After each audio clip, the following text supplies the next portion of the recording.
What's up, everybody? What's going on? Got a little different look on the set this week. We got rid of the TV. We got my storm banner up here that actually moved this from up on my workbench in the garage and put the Rotogrip sign. There used to be a Rotogrip sign up there, but I kind of swapped things out and moved things around. And this is a little cleaner, nicer look here. I can change my... Colors, I don't know how much we can see it, but Yeah. Hey, there's blue. Bam. So anyhow, welcome to the show. We are watching the finals of the David Small's Kokomo. David Small's Kokomo. I don't even know. It's not Kokomo, like Kokomo. It's like, Kokomo, Indiana, or something. Yeah, that's what I thought. It can't be actual Kokomo. So for update, I'll fly him over to Nick Pate has the front 7. Bill Mo goes front 6, leaves a 4-pin, and spares it. So we've got a tight one with Nick Pate looking for his first title. Yeah, hashtag spoiler alerts. I We will be talking about this until this is done. So if you don't want any more spoilers, mute us. Yeah, you'll have to mute us or turn this off or do something for a minute. But we're going to kind of watch the conclusion of this. We were going to talk tournaments last week, but we didn't get a chance to. We ended up with Mr. Waswell most of the show talking about the Bowlers show coming back, which is pretty cool. That's a couple weeks away as of Sunday, so it's coming fast. Yeah, Peyton Belmo are bowling for the title, and Belmo strikes in the 8th. Yeah, so now Belmo's a 279 pace with Nick still on a 300 pace. Which is really interesting because this tournament was very low scoring. Oh, yeah. Very low scoring. Nobody shot 300 all week. Yeah, no. Belmo averaged almost 235-ish, and that was leaps. And he didn't even have the last game in the seeding round. Yeah. Whatever, he didn't even have to bowl. No, he didn't. He was up by over 300 pins, so he could have not bowled and still probably qualified first by 100 or so pins. And he's throwing the trend too still. So. The video doesn't appear to be grainy on my end. Usually I can tell from here. Nick Pate splits. Oh, somebody flinched. Yeah, refresh your browser too. Just hit the little circle with the arrow thing.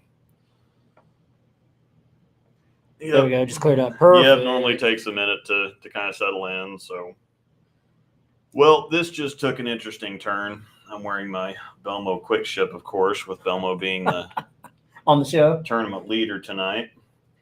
Interestingly enough, Belmo has fewer regular tournament wins than major. Ooh, I thought he was covering that. Yeah, he kind of had to go for it too there because I don't think Belmo's barring something ridiculous. And so with that, Nick Pate has both lost. He's both lost pins and count. Yeah, he's in trouble now. So Belmo's going to have to not strike twice, basically. Good luck. So, good luck. That's all I got to say. I'm not in the chat right now because I've got flow up, so I'll get on there here in just a minute. Yep. Yeah, we're kind of watching the conclusion of this, as I imagine that other people are. We're waiting for a few people to filter in here, but... And on top of that, we've got a good topic tonight, too, so... And this is also assuming that Nick Pate strikes out, and which he just left a 10-pin. So now he's basically Belmo can stay clean for what, 250, 240? Yeah, no, 260. 260 you can stay clean for. Yeah, you yeah. can still so 279 here. So this is pretty well over unless Belmo does something crazy. Like I was saying, he's actually got more major title wins than regular tournament wins. That's impressive. So impressive. Oh, I thought he missed that. Yeah, it doesn't really matter anyway. That too. We are watching once again I can't share it on the screen here, of course, but we're watching the Dave Smalls PBA Kokomo Championship on Flow Bowling. Yep. For those interested, it's almost over. We will get into the topic at hand and some beverages once the really this shot right here. Once Belmo wins here. Nick pretty much just... It looked like it wasn't a bad shot. It looks like he just kind of got soft. Here you go. Yeah, he just gave it to him. All right. Bark, bark, bark. Belmo delivers. That looks a little. Ooh, okay. Say that ball labored and labored and labored. Trend 2. Yes. All right, but still here, Nick Pate's got a strike. I mean, he can strike out for 253. Belmo just has to stay clean. He's got 2-0, 220. No, he can stay clean for 240. This is not an easy spare. Mm-mm. This is choppable for sure, but he's not going to chop this. He's going to absolutely. Radio silence, radio silence, radio silence. Oh, the slide was a little. No, he. When it was off his hand, I thought he was going to take that and chop it, but. Yeah. All right. So Belmo just needs. Right here, he just needs 1 and count. No, because he actually, I did the math wrong. If he'd have struck to the 9th frame, then he could have stayed clean for 260. Or yeah, he's in the 250s with yeah. So he needs double and count. He needs to double lock him out. Anything less than a double here, and Pate can take it back. Yeah. All right, we'll see if he does it. Yeah. Drum roll, please. Sorry, everybody. How many we got in here watching it? Watching us watch something else. Oh, he got it. Wow. Didn't look like he liked it too much, but you don't have to like it. Nick Pate just has to knock the pins down. Nick's sitting there like, come on. He looked frustrated. Yeah, well, he just kind of basically handed it to him. All he needed to do was stay clean because he had the front 7. Yeah. Elmo only had the front 6. So really, he just needed to ultimately stay clean. If you're not going to strike, stay clean. Is he gonna? I'm surprised he's not taking. Which goes in with our topic tonight, tournament talk, which we'll talk about because we're watching a tournament. He did take a re-rack. I'd like a re-rack, please. Extra time to think. And if he doesn't strike here, he makes Nick think some more.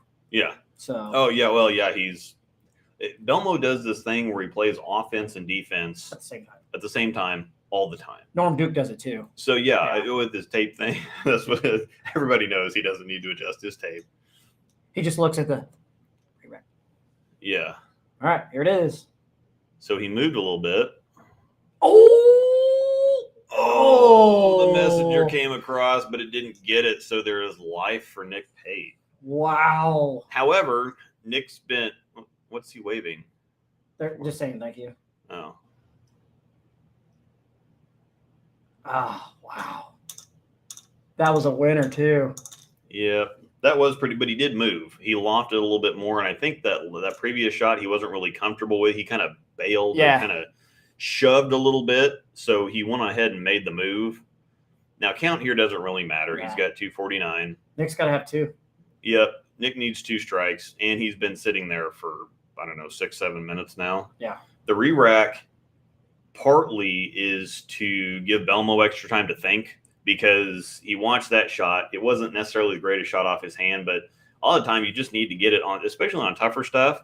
If you can hit what you're aiming at, it doesn't have to be the most, you don't have to roll it that well most of the time. Now on house shots, you don't really need to care where you're aiming at. You just need to roll it well. Yep. Something like this, you need to make the shot. All right. Nick's stepping up. First ball on the 10th. Pretty good.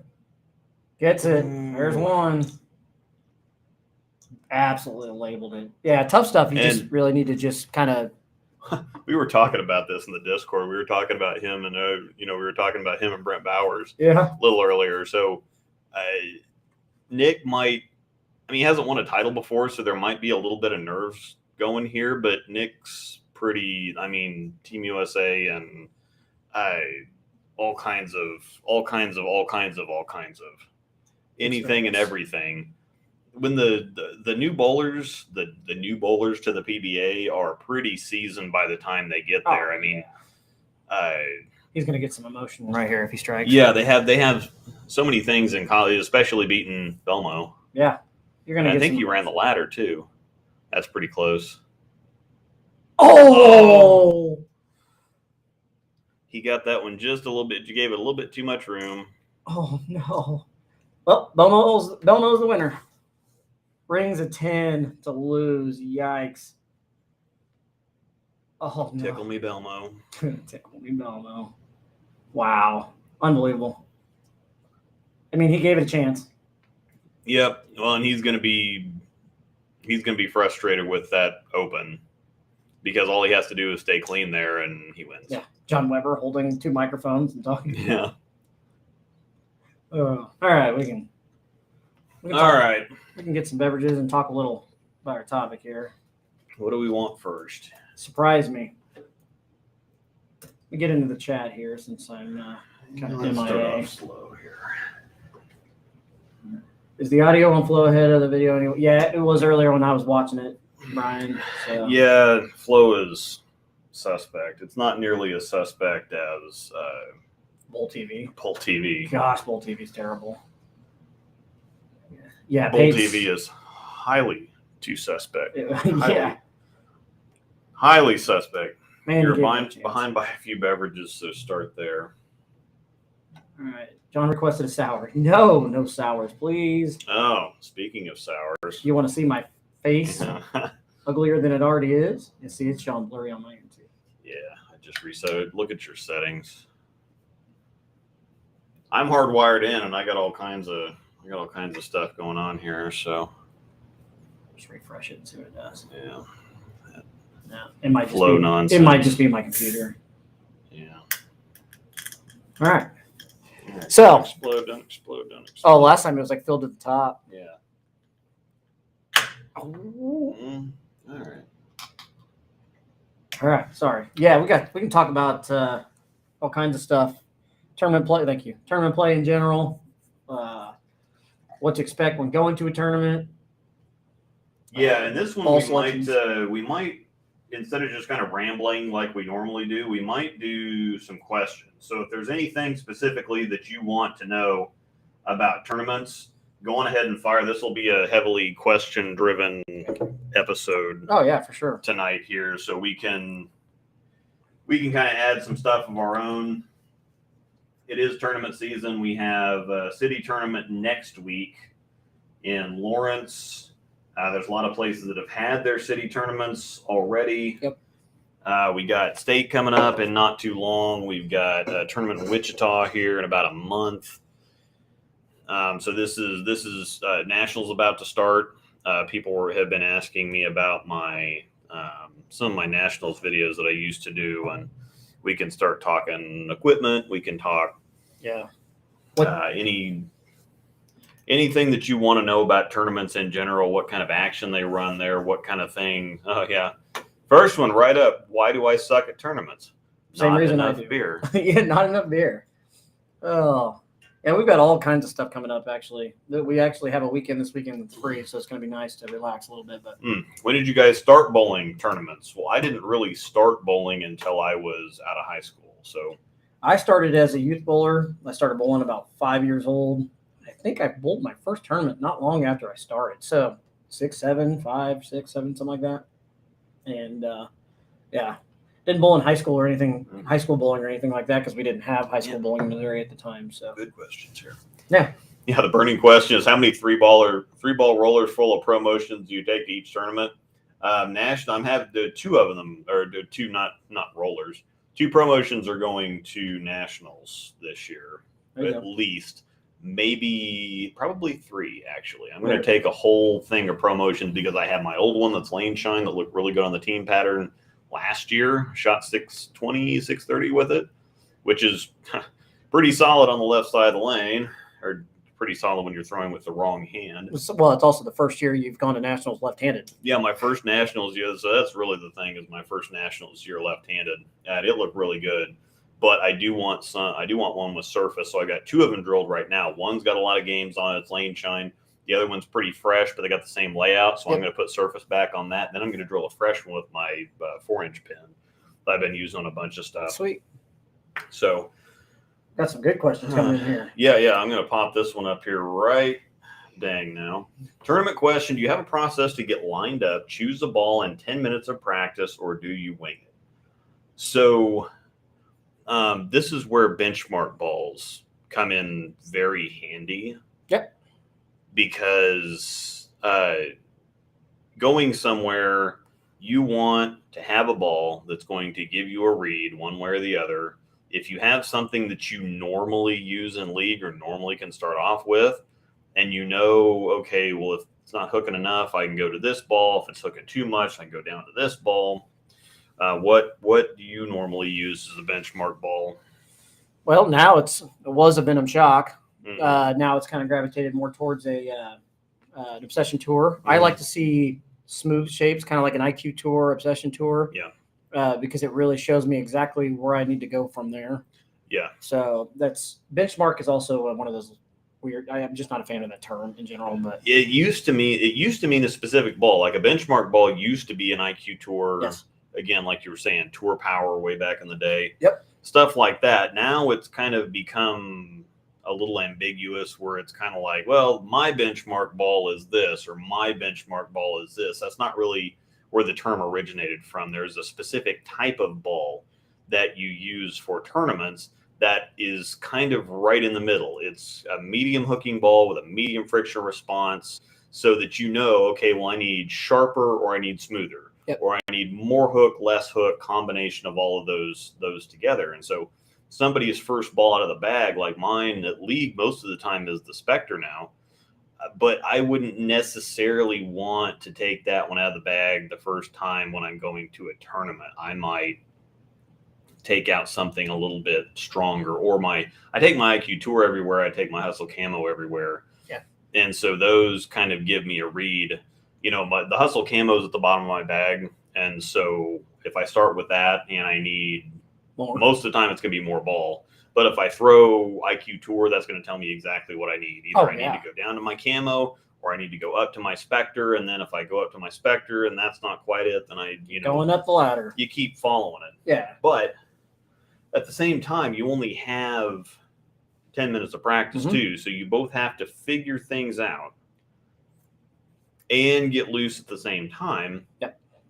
But there is kind of a way to do that. I think you want to definitely focus on getting loose above all, because if you're I see a bunch of people that go up there and they try to strike on their very first ball of practice. I see it all the time. And it's just dumb. My first shot's always like a 15-step approach. Yeah. I just kind of stumble up there and dump it somewhere. Because you can't execute a good shot first ball in practice. No. And if you're trying to read ball reaction on the first shot in practice, it's not practical. The use of your 10 minutes of practice, when we go to tournaments, it's one ball only. Yep. Because if you throw the ball and then you stand there and you're waiting for the ball to come back, and then you pick it up and you towel it off. Well, you're going to take a minute. You're losing 30 seconds to a minute to throw two practice shots, where if you throw a shot, you don't need a fresh rack up there. No. Nobody needs at least for the first 5, 6, 8 minutes of practice, you don't need a fresh rack because you're looking at ball reaction. You only really care about how the ball is going through the pins when you get loose enough to execute. Correct. And then you can start. Once you get loose enough to execute, then you execute and you see what you're looking at. And so you go up there, you throw a shot, the rack picks the pins up, it drops it back down. That only takes like 15 seconds. Yeah. So if somebody else is right behind you with a ball, they can pick up and throw it. And so you can get 3 practice balls a minute if you don't screw around, instead of getting 2 practice balls a minute and then going and standing getting 2 practice balls and then going standing in line behind 4 other people that are each taking a minute. And so you get 2 practice balls. Yep. You wait 4 or 5 minutes, you get 2 more practice balls, and then that's it. Honestly, I didn't even really worry about lane courtesy in practice either. No. Get up there and just go. Tournament bowlers don't, because it's practice. Yeah. Who cares? Unless a guy's up there that's got a ginormous leg kick and he's like 10 foot tall and you're going to kick in the face. Yeah. That's the only thing that you got to worry about. But it's good practice for the best ball too. Yeah, agreed. For those of you that know what a best ball is. You see a lot of those at big tournaments, singles, doubles, team events. Okay. But yeah, that's kind of how we approach a tournament, 10 minutes of practice. All right. Kendall's question is kind of similar to the one that we just answered. Can you walk us through your process on going to a tournament where you don't know the pattern? What are you going to bring? How are you trying to line up during the 10-minute practice session? It's a comfort zone thing. So you use a ball. The benchmark ball is something that you use a lot. It's a specific type of ball. You go up there and you can kind of dump it out there, but you can, if you stand where you normally kind of stand anyway, Yep. just go straight to your comfort zone with a ball that you throw a lot. Correct. See what that does. And you can walk up there and just kind of dump it, chuck it, whatever else, and, get loose while you're kind of watching that a little bit. There's still information you can get. If you just kind of dump it out there and don't really put anything on it, it just kind of takes off and screams across the lane, then okay, well, you're getting information there. Or you put it out there and just kind of spun and did nothing. So what are you going to bring if it's a house shot tournament? Problem is we don't know. But usually if it's not a house shot tournament, or if it's anything other than house, you usually know it'll be a tougher pattern. Yeah, you know what the pattern is going to be ahead of time the vast majority of the time. They're not, especially if you have to travel for something. Yes. They're not going to make people come in blind, because when you're traveling to something, you want an idea at least what equipment to bring. Yep. Because if they spring something on you that's out in left field and you only brought, you're only going to bring a ball or two for extremes. It's just like, okay, well, just in case this happens, I'm going to bring this ball. Yep. That's kind of similar to Swiss trios in Wichita. That, like, we knew the pattern, we knew the distance. Mm-hmm. It was kind of a created pattern that we had never bowled on strictly for the Swiss trios, but we all knew we were going to bring stuff for short because we were bowling on a shorter pattern. Yeah. But I still took a big shiny piece and a big strong ASIM solid too, because you know you're not going to throw it, but if you're in oh crap mode, it's there. So. Anyway, yeah, because this year was kind of interesting. What was it? 33 feet or it was 32 mils. It was super heavy volume, and like 36 or 37 feet. Oh, and yeah, and there like it was short and super heavy. The gutters were super wet, and the middles hooked a ton. Yeah, yeah. It was. So the stuff that to a sport tournament, it makes it a whole lot easier because, like we said, you know the details ahead of time most of the time, unless it's nationals. And in the case of nationals, it's virtually the same every year. Last year was a little bit different, but you can also kind of talk to people. You can listen to people unless you go the first couple weeks of the tournament. Yeah. There's always people that you can go talk to. You go find a staffer, because they're always a staffer with any company. They're usually tapped into other staffers who are talking to other staffers about what's going on there. Or if you have a buddy in Las Vegas, Luis from Vegas, or we got people in Reno too. So we can text somebody and say, hey, or just text them and say, hey, what are you hearing? Because Luis is a whole lot closer to Reno than we are. Oh yeah. So I'm sure he knows people down there, so we can talk to people. Plus we're on the Bowler Show, we're going to have Matt Cannizzaro on every week. And so he's going to give us reports on things. He may not live reports too, right? Yeah. He's gonna give us what happened in the last week, what's going on that day. Tell us, okay, so and so's bowling this week. That's going to be one of the fun things about the Bowler Show coming back, is we're going to have a lot of information about what's going on at nationals. So that's going to be pretty cool. So in terms of house shot tournaments, which is most of what we bowl. I mean, Springfield, when we go down to Greater Ozarks, that's kind of they're bowling on beaten path now. Yeah, so it's not difficult. It's a little harder. The scoring pace has been pretty high there, so they're trying to knock that down a little bit and still make it a fun tournament to bowl. Yeah, and even though everybody always swears Springfield's flooded, but team event. Yeah, but team event, they just dump you would think they hand oil those suckers. Yeah, Sunshine's interesting. That place is an animal. But for that, or something like Greater Tulsa, or going down to North Rock, sometimes I just take your normal house shot stuff. Some places have a little bit more oil. Some places have a little bit less oil. Sometimes you just have to get familiar. We've been to these tournaments enough that we know the centers. Yep. And some of it you have to get experience. Everybody wants the magic ball or the magic whatever else. You can only prepare yourself so well, and sometimes we just walk into certain things and we draw a bad pair. It happens. Yeah. So you could have the absolute nuts all day long, and you just draw a bad pair flat out. Yeah. Or start off on a bad pair, or you can have a bad pair just in your league night.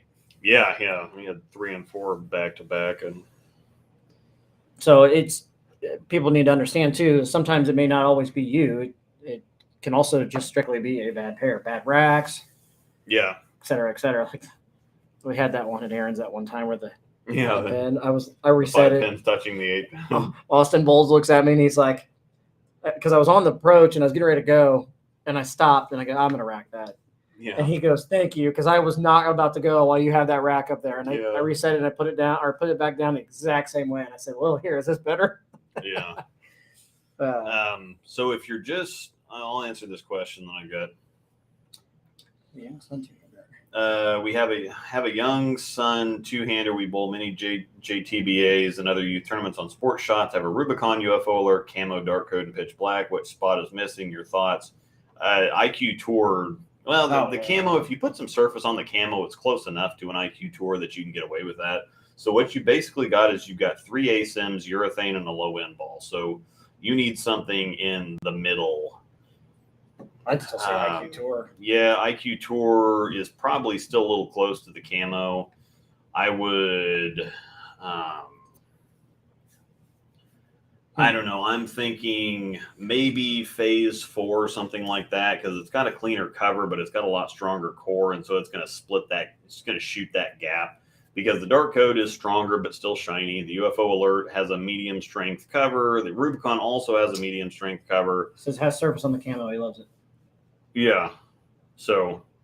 Phase 2, yeah. So if you've got surface on the camo, the phase 2 is a little too close to the Rubicon. Yeah, I guess that's true. The Rubicon's a little bit longer and sharper. The phase 2 is a little bit earlier and smoother, but hook potential, they're kind of similar. So I would go more phase 4, knock the shine off of it, like 3,000 grit, something like that. Wolverine or a Spectre would also be really good, actually, especially the Spectre. I really like the Spectre because it's got a stronger cover and it's got kind of a medium strength core, so it still will get you down the lane a little bit. I think two-handers would murder with Spectres. That's probably a YouTube sensitive word, so hopefully don't report me on that use of the M word. Yeah, the Wolverine, Spectre, something like that. Yeah, the Wolverine Spectre, and that's something we haven't had for a while, because most of the time we have either high roads or we have the freaking Zen, and we don't have anything in between that now. High road wouldn't be a bad option either. Yeah, the high road really wouldn't be a bad option. It's a little too close, it's a little too far away from the Rubicon. I think splitting that gap, probably Spectre phase 4, something like that, would probably do that. Spectre phase 4, Wolverine, high road Pearl, something like that. The Zen might work, but it's such a strong cover that again you're gonna have the gap between the camo and the Rubicon is what I'm looking at. And the Rubicon and UFO alert are kind of sideways moves. The UFO alert core is a little stronger. The Rubicon cover is the cover is about the same strength. It's just the Rubicon is sanded. It's got a little less asymmetry. I'm the only one sitting here that likes the Zen, so. Yeah. The Zen's just too far away from the camo for how close it is to all that other stuff. Because the alert isn't really that strong of an ASIM. So I think, again, Spectre phase 4, something right there, which you've got a bigger ball that's not like crazy. I think the Spectre probably fits the gap in between those two the best. Oh yeah, for sure. My buddy's in here. So if you're going, Nova's too close to the Rubicon. It's kind of right on top of the Rubicon. Yeah, it would be too much. I'm going to turn. If we're in the. Sorry, I'm trying to read the question here. You guys heading out to the Nationals late again this year? Yeah. Aaron Littlefield just asked.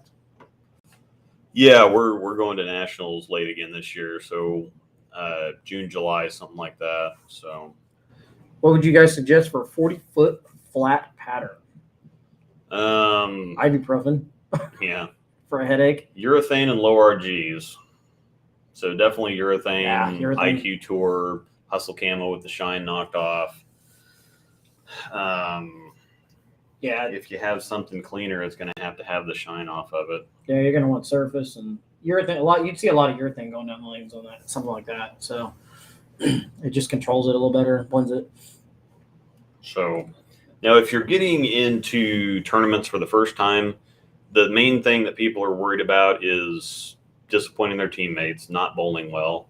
I would say don't worry about that. Find a group, number one, to go with, of people that you like bowling with. And if you don't bowl well, who cares? Because some people will do that. They just kind of make the trip about the trip and plan the trip around the tournament and go with a bunch of people they like bowling with, just to get you used to tournaments.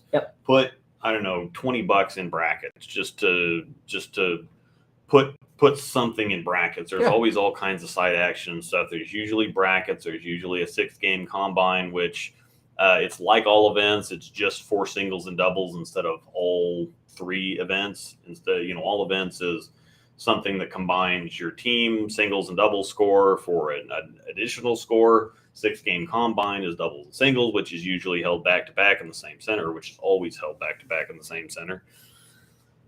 Usually when you go to these other tournaments, they'll have team at one center and then singles and doubles another center. And so 6-game combine is kind of like an all events for the one building in case your team set doesn't go so well and you get hurt in all events. You still have kind of a secondary thing if you bowl well in singles and doubles.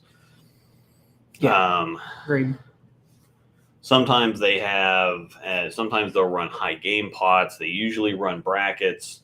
They might have a mulligan event, which takes your best score from each of your 3 sets and puts those together. So there's all kinds of things that you can usually add on. Some places have Kegler's cash. Tulsa does. Yeah, that you can, it's $5 a year, however much you want to spend. It goes off your average too. Yeah. So. Kegler's cash is a lot of fun. Mm-hmm. A lot of leagues used to do that. I don't know why they don't, because it's pretty fun to do. But yeah. All right. There was another good question in here. Still feels like weather plays. Yes, weather plays a lot to do with lane play too. Especially colder outside, usually they play tighter. Warmer outside, they usually hook more. Things like that. Yeah, this one's a good one. Because this is something Mark Birkenbein would always tell me. Okay. He said, asked, in terms of experience, you should have enough experience in league to where it feels like practice. And the same with tournaments. How long did it take you to reach that point? Yeah. So Mark Birkenbein would say, bowl league until it feels like practice, and bowl tournaments until it feels like league. Yeah. And then so now it's, it took a while because you have to get over the fear of not doing well. Right. Because you don't want to disappoint your teammates, and we don't want to have bad games, but it's not like you feel really bad about it. You more or less get frustrated and kind of mad about it, but everybody has bad games. You just hope it doesn't happen in a tournament. If it does, you just kind of, sorry. I mean, there's nothing you can do about it. I mean, you can try to bowl better, I guess, but everybody has down games or bad sets every once in a while, and it just kind of happens. It's just kind of, I guess we'll just get them next year. Yep. The people not only just have bad games, they go through slumps, and they have bad month, 2 months. Yeah. People go through it. It happens. And from your perspective, if you have a teammate that's not bowling well, it's not like you want to get mad at them or kick them off the team unless they're doing something stupid. Right. They're trying to use urethane on a house shot. Yeah. Exactly. But yeah, it's exactly what he said. It's 100% spot on. So whenever we go out and bowl tournaments now, I don't ever get nervous. No matter Nationals is Nationals is exciting. Nationals is one of those where you're going to have butterflies no matter what. Oh yeah. And it takes, you practice, and then it takes the first 6 frames to kind of knock the butterflies down, whether they're nervousness or whether it's excitement. Right. It always takes 6 frames to kind of settle down. And if you can pry the first couple off, get a little comfortable. And Nationals is kind of a bigger deal, so you feel worse if you don't really bowl that well. But at the same time, it's kind of like everything else. That's the biggest tournament, and it only happens once a year. I mean, a lot of these other tournaments only happen once a year, but they're all kind of the same thing. And we've all done them so much. Tulsa, Springfield, they all kind of run together. Right. So it's not like, oh, crap, I've got to wait until next year. It's like, well, no, we got Southwest in a couple months. And then we got Southwest in next month. Yeah, we got less than a month. Yeah, Southwest next month. But then if we don't do well at that, then Ozarks is a couple months away. If we don't do well at that, then Tulsa's really not that far away. We've got the greater KC that's in September, so it's and all the tournaments we have sandwiched between there. Yeah, So, and it takes several turns. I'd say it takes a couple of years if you're bowling 3, 4, 5 tournaments a year, bigger tournaments. And I would say we have the sweeper series. That's the best thing that's helped us for, especially in the youth, get the kids into tournaments early. Yep. Just get them used to it. It'll be more comfortable when they get up into high school. High school bowling will help. College will help. And then by the time they get all that, if they're nervous at a house shot tournament, then that's nothing you're going to be able to help. The best thing to do for the youth, I think, when you get them into tournaments early, is put them in like their local youth city tournaments. It's just absolutely perfect experience for them. Yeah. That's how I kind of started. I think my mom put me in. I think it was. I started bowling like local youth in the city, and I used to go bowl the Show Me games every year. Mm-hmm. The Missouri State Olympics, kind of like the Kansas one. Yeah, the Sunflower State games or whatever. And that's, I don't know, even just little tournaments like that, you gain a lot of experience and helps you get your feet under you. So yep. All right. Would you rather bowl scratch or handicap tournaments? I don't care. I don't care. I'm of the opinion. I mean, it's frustrating when scratch is fun though. Yeah, scratch is fun, but at the same time, I don't look at handicap anymore. I just don't. I look at what the number is. And if somebody, because everybody's going to have, when they're coming up, everybody's going to have that 160, 170 average. And all of a sudden, they're going to figure out how to make their 10 pins more consistently. They're going to put a couple more doubles together. They're going to go from 170 to 190 or 200 or whatever else. And they're going to have that 1 year where they just whack everything. And everybody's complaining about it being a sandbagger. And then it'll catch back up. Then it'll catch back up with them. Because once that average gets up, and it makes a difference. So... yeah, we don't care. We just like to bowl. Handicap tournaments usually have bigger entries, and if you think about it, you usually are more competitive at handicap tournaments because handicap is always going to be. This is my argument with handicap too: is that you're going to have bigger fields. There's going to be some people they're going to have wild days, and you're like, holy crap! They have a 170 average. They average 200 today for 8 games. Scratch, have all this handicap and whatever else, but then the next time you walk in and you see them, averaging 140 for the tournament and not getting any help. But you have a 170 average bowler, say it's 90% of 220, which it normally is.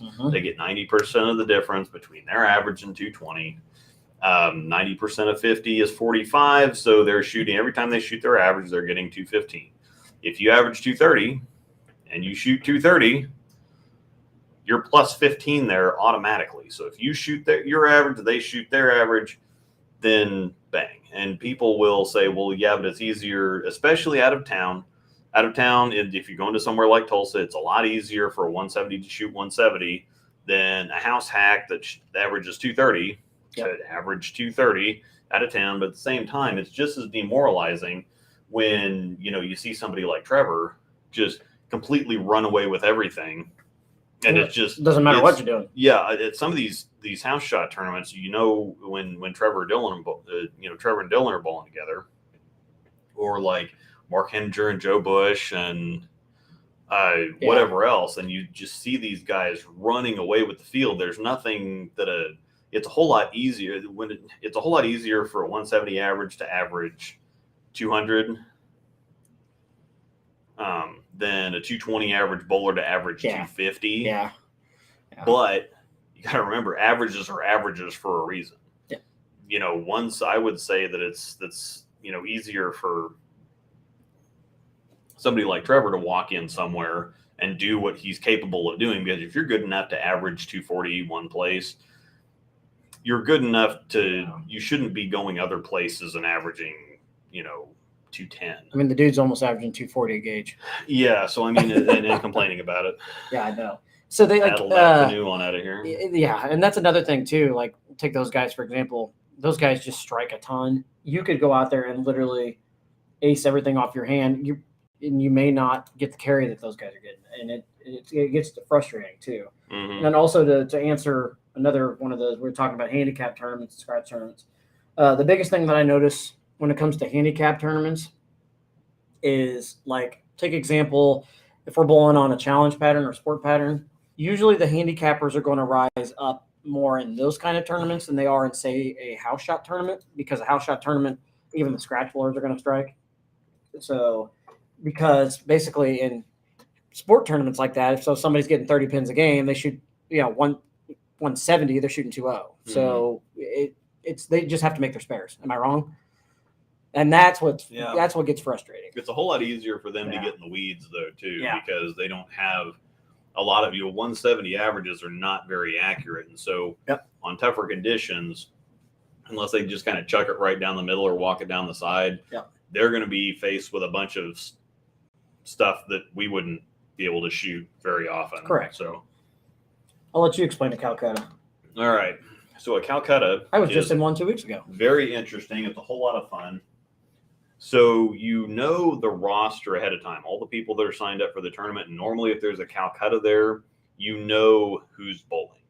And what I mean by that is it's like, well, somebody hands you a list with names, or who's in the field. They'll announce as they're going around.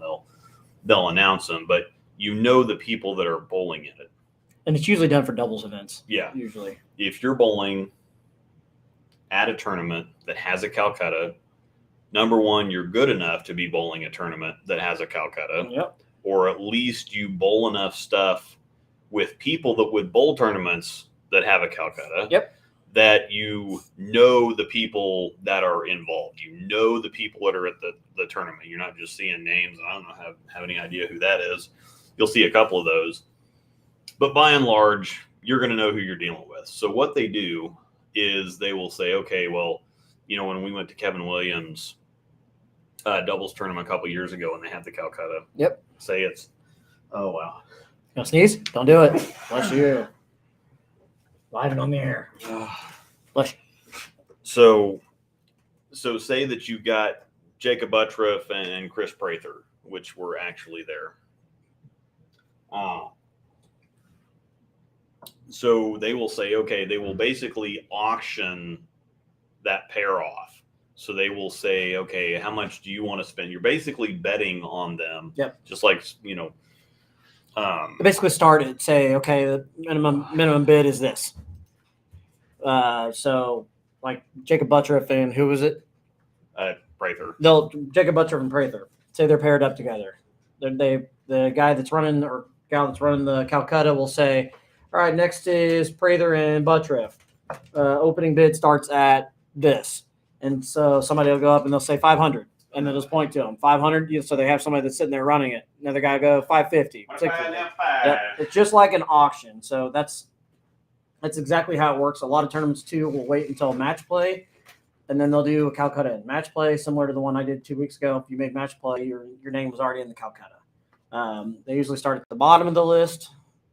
Or if like that, for that example, that match play tournament or that tournament where you made match play, they started at the bottom qualifiers that qualified into match play, and then they auction them off from top or from bottom to top. So of course, the guys up top are going to go for a lot more, but sometimes you'll see people buy names that they don't really know that well, and they'll buy them cheap. And it's kind of like, hey, I just threw $50 on them. That $50 could turn into 500. Like, hey, you can make good money. So yeah, it's just like betting on sports teams, pretty much. What are you doing, buddy? Bring your pocketbook if you want to get involved in a Calcutta, because you're going to need it. What are you doing, buddy? Trevor and Dylan went for 700 just in that Baker doubles tournament. Yeah, 700. They won. Yeah. That 700 turned into, I want to say, like 2,000 or something like that. Yeah. So you can buy yourself. You can also, if somebody buys you, you can also buy half of yourself. So you automatically have the right to go up to him and say, okay, I want half of my. So yeah, half of my own action. Yep. So Calcuttas are a lot of fun. Sorry. All right. So what's the worst game you bowled in a tournament in the past few years? 130. Yeah, I think I had. Dylan did it too. Yeah.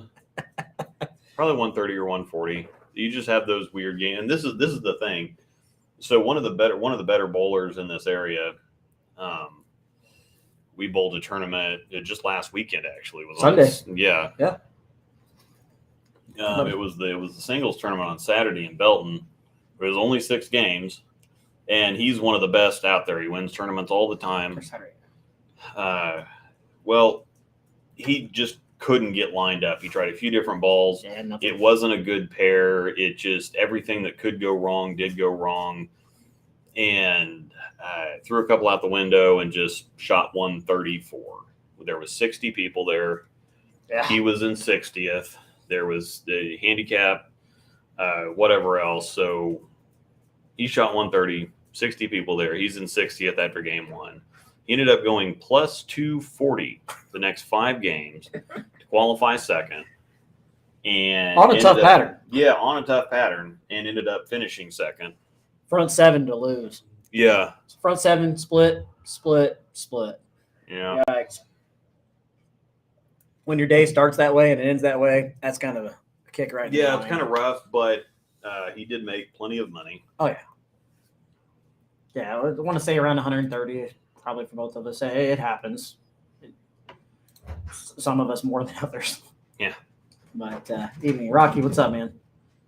Is UC3 better on house shots than regular urethane? I would say yes. Yeah, it flares, so it's not urethane is not what causes carry down. Lack of flare is Right. what causes carry down. If the ball is rolling over the same oil tracks, doesn't matter how fast the absorption rate is, and nothing else matters. If it's rolling over the same oil tracks, Yep. Reactive, urethane, whatever else, it's going to carry down the same. Wipe those urethane balls off. Pick oil up, and since it's rolling over the same oil tracks all the way down there, it's just going to dump all of that on the back end. Right. So it's not a urethane thing. It's just typically urethane balls are lower flaring. So stuff like a fast pitch, pitch black, purple hammer, whatever else, they're built that way for control. They hook early and then they're really controllable, Right.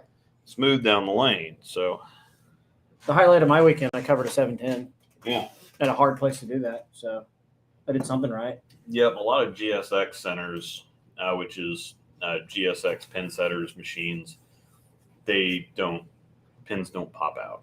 Oh. They just don't. And I shot that one across the deck too. It was kind of nice. Yeah. You'd have thought I'd been working out for a while. But yeah, we're kind of talking a little bit more here. I was so nervous about to puke, and then it bowled like I had puked right in the thumb hole. Yeah. uh, Yeah. First game in the USBC sanctioned tournament, 97. I still have the paper copy of the score sheet. Sweet. What else we got here? Did we miss any questions there? Just got a 9-year-old rescue Australian Shepherd. Cool. Here's a good question here from Emmanuel. I don't know if you want to pop it up, but your opinion on pace to play, like to play. Oh, yeah. I saw that one earlier. Yeah, the faster you bowl, the more you're going to stay warm, loose, in a good rhythm. I mean, if you have to wait because people are taking forever to bowl, or somebody has to go outside and smoke in the middle of the game, or whatever else, and that's the thing. Some people are there to bowl the tournament, and some people are there to just kind of chuck the ball around and drink a little bit. And the longer that they're there, the more they can drink, or something like that. Yeah, I mean, I understand, but So I mean, we all like to drink, obviously, here. Well, we all don't. We do. But, I like to bowl at a good pace. Bowling slow sucks, kind of like what we're going to be doing here next week. yeah, if you're there to bowl, you want to come on. Let's go. We want to bowl. We're there to bowl the tournament. Let's keep things going and let's actually bowl. Yeah, because slow pace sucks, and it just makes the day longer. And if you get done quicker, you can eat faster. Yeah. Our producer popped a. There it is. That's what we bowled on Saturday. Yeah. Wait, was it? Yeah, Saturday. Sorry if that's a little small. But basically what we've got here, this is what we bowled on Saturday. It's not a sport pattern, but it's a fairly challenging pattern. So the main key things that you want to look at when you're looking at an oil pattern, the easiest things to get you going in the right direction.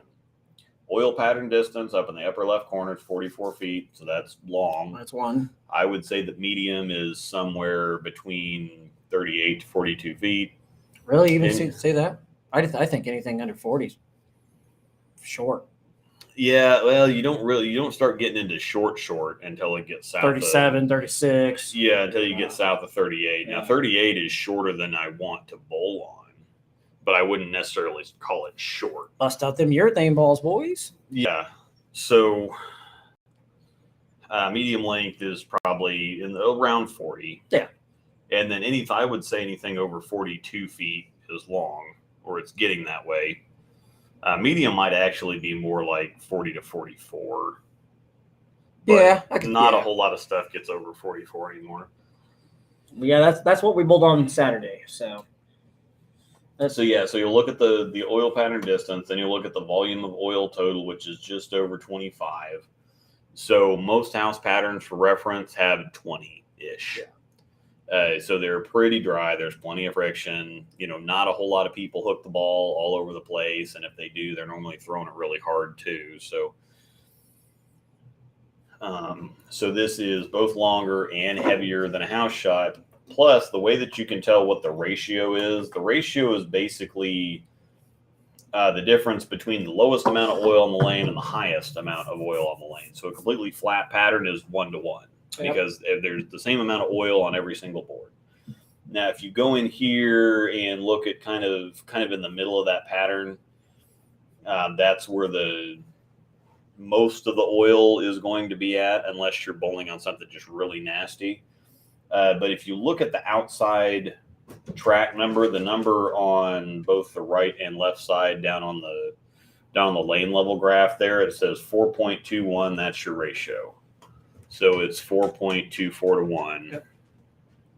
Because there is 4.21 times as many oil on one of the boards on the inside as there is on the boards on the outside, which is not very high. Yep. It looks like this might be, you look at this and you're like, well, that doesn't look too bad.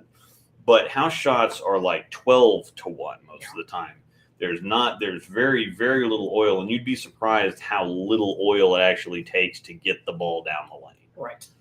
I mean, the amount of oil that they end up, it's kind of interesting if you see exactly how much 25 milliliters of oil is that's spread all across the lane for 44 feet.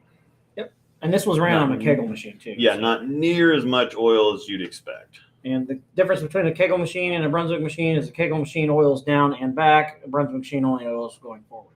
And forward reverse oil is very interesting too. I won't get into that now, so we can kind of move on with this a little bit. But yeah, so that pattern basically played really wet to the right, and if you missed it left, it hooked in the middle significantly. So big 4 city, if you tugged it, and if you missed it just far enough right, it's going 60 feet. It's washout city. So yeah, you had to make shots. Yeah, those are the kind of the basic things you want to look at. I also like to look at kind of the buff area. Yeah. Which is, you can see the blue, where the blue kind of stops. The lighter blue is reverse, or the teal is forward. The kind of medium blue is reverse. The darker is combined. And so you see the reverse oil starts about 40 feet. So there's not a very long buff area either. Yeah. So the longer the buff, the white that you see that goes to the 44-foot mark, that's kind of where they just kind of push. They're not laying down oil anymore. Right. They're just kind of pushing or extending the oil there, kind of dragging a little of it. Yep. It's like taking a paintbrush. You're not continually, right. It'd be like something that was feeding a paintbrush. You stop feeding the paintbrush and you just kind of gradually drag everything that's left. Kind of like a paint sprayer. Yeah. So everything that's kind of left on the brush is kind of, pushed down the lane. Well, right. That's a whole lot less oil. And so that's when the ball starts to begin to get traction. So the longer that buff area is, most of the time, the ball is going to have a more gradual transition from the oil to getting some dry. It's going to start gradually getting traction. Yep. You have something like this that doesn't have a very long buff area, the ball is going to get down to the end of the oil, and it's instantly going to hook. Yep. It's instantly going to do something. That also makes it really interesting because you can throw several shots and they hook, but then the pattern kind of tames down a little bit. Yep. Everything kind of settles down and smooths out. And so then all of a sudden you got the ball, shooting past the break point. So that's when this can kind of fake people out by saying, oh my gosh, it's hooking. I thought it was 44 feet. I thought it was 25 mils, whatever else. Well, shape is not hook. Correct. So they're going to see the ball get to the end of the pattern or really hook, and so they're going to get deeper. And so you get deeper, and then all of a sudden you start pushing all that oil out into your back end area. And then all of a sudden it's going to get wishy-washy. Right. So that's why you want to control the lane front to back. You talk about controlling the lane side to side, front to back. You want to manage, front to back is all about friction response. Correct.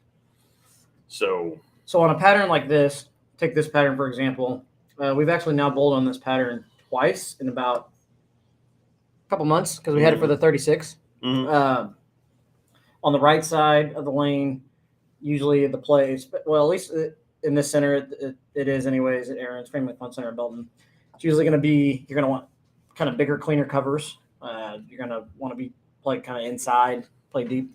Mm-hmm. But at least on the right side, I mean, I threw a Zen. Dylan threw an altered reality. Yeah, I tried to throw an Axiom, but it was a little too strong, and you would think you want, okay, well, there's a decent amount of volume, there's a decent amount of length, but this is when I talk about knowing your lane surfaces. Yep. It's fairly high friction surface. So I ended up throwing my phase 3. Yeah. Which shiny, I ended up throwing my phase 3 and getting deep here and kind of riding the oil kind of all the way out. And I think that's where most people ended up. Trevor ended up in there. And Trevor was in a cleaner cover too, wasn't he? Yeah. I can't remember what he was throwing. Wasn't he throwing that Domination? Yeah, he was throwing Domination 2020. The Domination Overseas 2020? Mm-hmm. Yeah. Oh, and I threw a dark code. I threw a dark code as well. Yeah. So stronger covers, but polish. So that's how you blend that out. Yep. Some people think, oh my God, the ball's hooking too much, so I want to go to a cleaner cover. Well, then all of a sudden, a cleaner cover, like a High Road Pearl or something, it's just not going to read in the oil at all. Correct. But a stronger cover that's polished shoots that gap. So you still have a stronger cover that's still getting some traction, but you've got the shine to kind of balance it out. Right. Because it is a strong cover with surface on top of it, it's just going to dig. Yeah. But you can shoot that gap between something with surface and something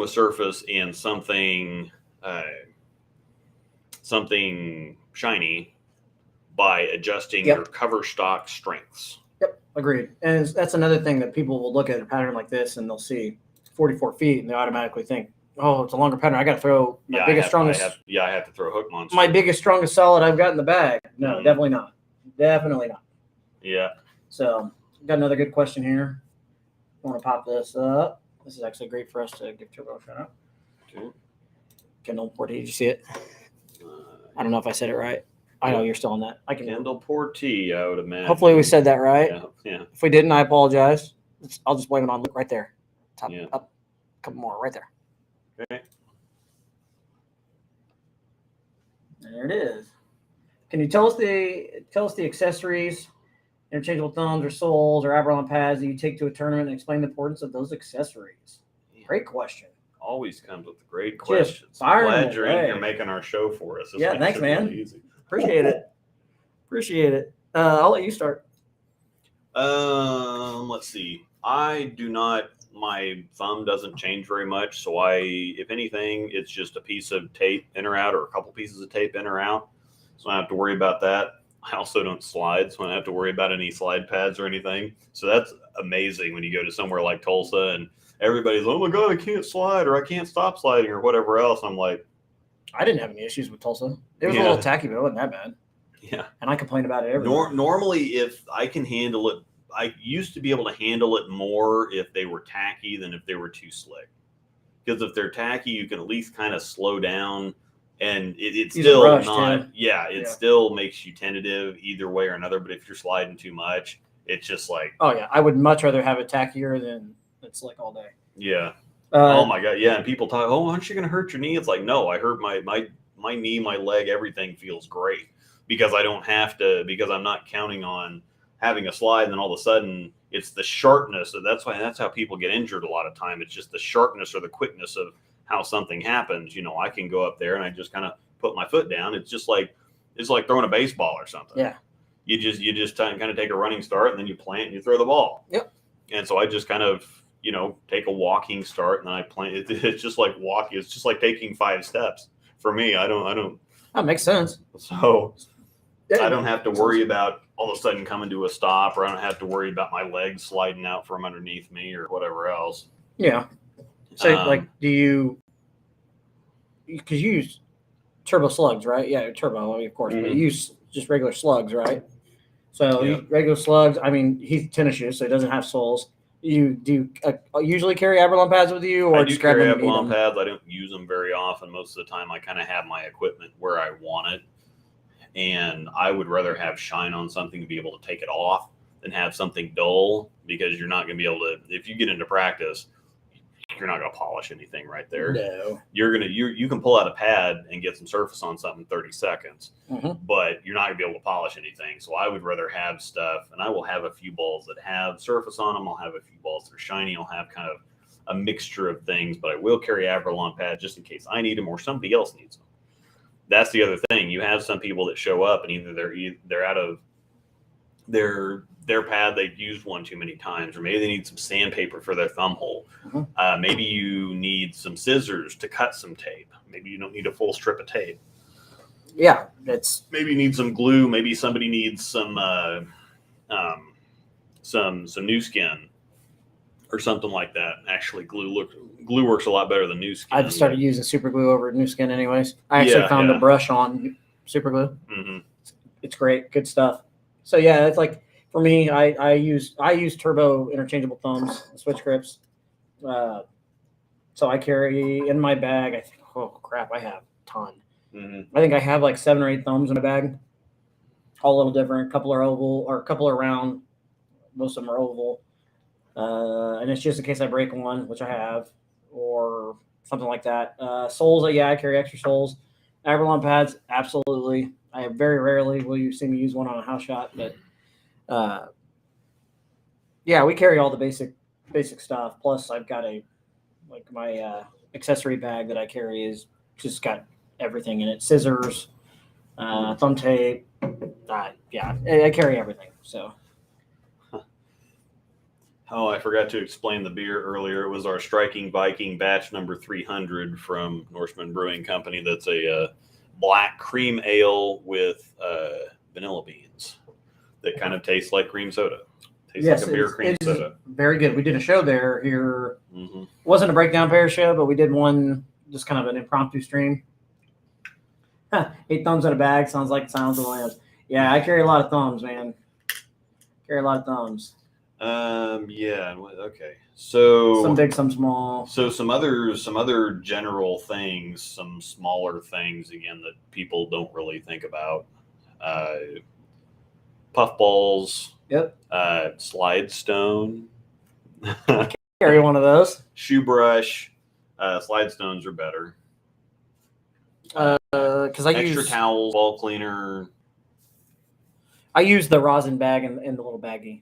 Now, something you can take in between, if you want to clean the ball and get some surface back on it in the middle of a set or something, Reactive Scuff works really good for that. So you can get it, or if you need to get belt marks off or whatever, that's got some grit in it to scrub the stuff off. Yes, if you need to scrub some stuff off and get some surface back on the ball without getting a ton of surface back on the ball. Yeah, Reactive Scuff's good. I actually hit a lot of that. I use that on a lot of the shiny stuff that I get. So, like the Zen's, the last one I did, I think we drilled that with shiny, and I Reactive Scuffed it before I even threw it. So, what's this one? Oh, Odin's. Yeah. The OG. OG, triple OG. No complaints from me. Make sure I didn't miss anything here. If they take a turn at smoke, yeah, Angel saw that. What is the most balls you have ever taken to a tournament? I'm probably the worst person to ask that. Angel's probably upstairs laughing. Luke, I don't know what his is, but me, I also bowled PBA stuff for a while.